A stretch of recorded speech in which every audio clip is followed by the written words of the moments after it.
Start a blog and monetize it through advertising, sponsored content, and affiliate marketing. Create and sell digital products such as ebooks, courses, and printables. Invest in dividend-paying stocks or REITs. Rent out a room or property on Airbnb or other rental platforms. Start a YouTube channel and monetize it through ads, sponsorships, and affiliate marketing.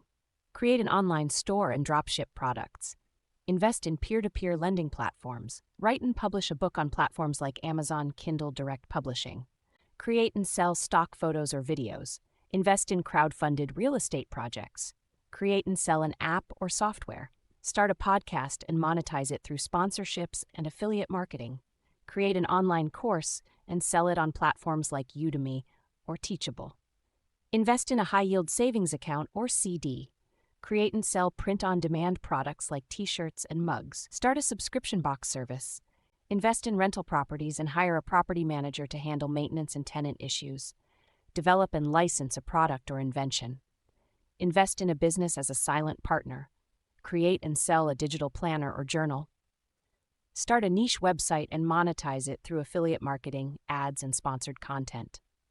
Invest in a vending machine business. Create and sell an online membership or subscription service. Invest in a franchise business. Write and sell email newsletters or courses. Start a consulting or coaching business. Create and sell merchandise related to a popular niche or trend. Invest in cryptocurrency or blockchain technology. Create and license music or other creative works. Invest in a high-yield bond or bond fund. Start a social media management or marketing agency. Create and sell a digital marketing template or tool. Invest in a master limited partnership, MLP. Start a pet sitting or dog walking business. Create and sell handmade products on Etsy or other online marketplaces. Invest in precious metals like gold or silver. Start a food truck or catering business. Create and sell online fitness or wellness programs. Invest in a dividend-focused mutual fund. Start a freelance writing or graphic design business.